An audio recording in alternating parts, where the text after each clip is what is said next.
My name is Lonnie Ray Atkinson, and this is another installment of Unsafe Words.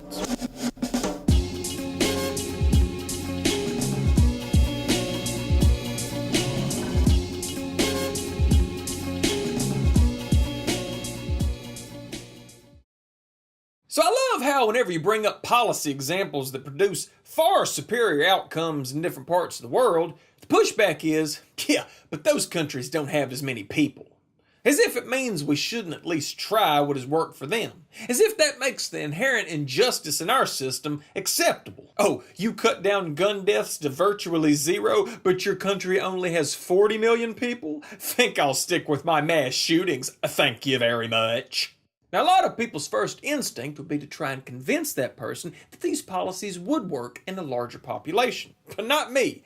I do the opposite. I point to the smallest population you can think of and highlight what we're doing right now. Take the economy, for example.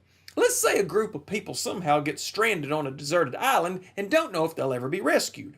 At some point, the castaways will have to come together and begin ordering some type of routine for survival. Who knows, maybe they'll take an inventory of resources available, including what everyone has to contribute, and divvy up duties. Now imagine one of the castaways was out in the water fishing for everyone's dinner, and that person was bitten by a shark. And when the other castaways drag that person back to the shore and go to treat the wound, they discover that some asshole has stockpiled all the alcohol, antibiotics, and bandages so they can take it upon themselves to make the decision of whether or not to save this person's life.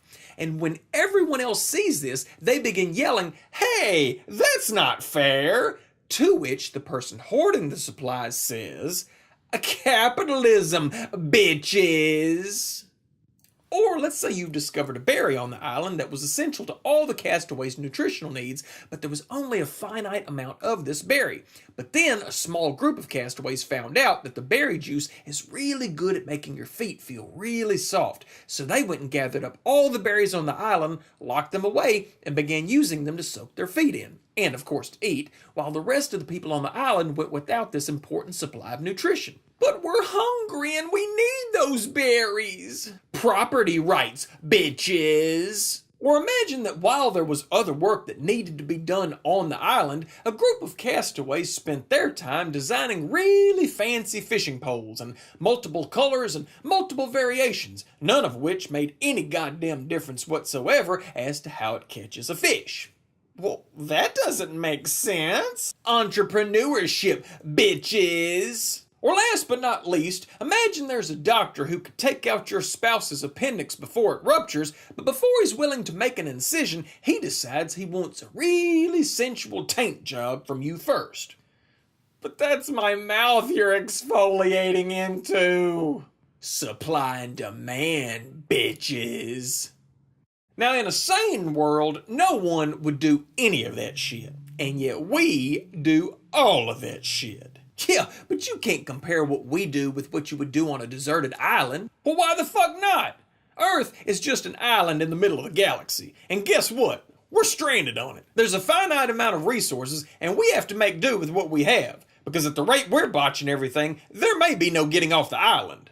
Now, the really fucked up thing is that as soon as we do all finally get our act together, get past this notion that somehow the planet can be owned, and finally learn to share and take care of one another, that's when the aliens will come down to enslave us, destroy our civilization, and stake claim on the Earth.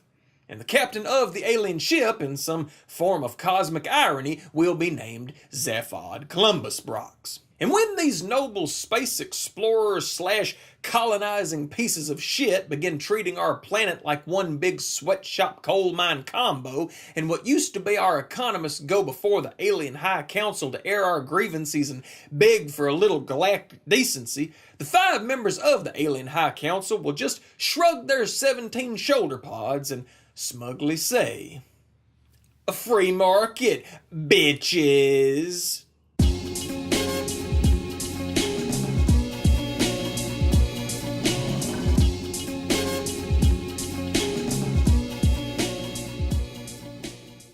If you dig what I'm doing and you would like to help me keep on doing it, you got 2 options. You can share this video with others or click below the video to show me some love.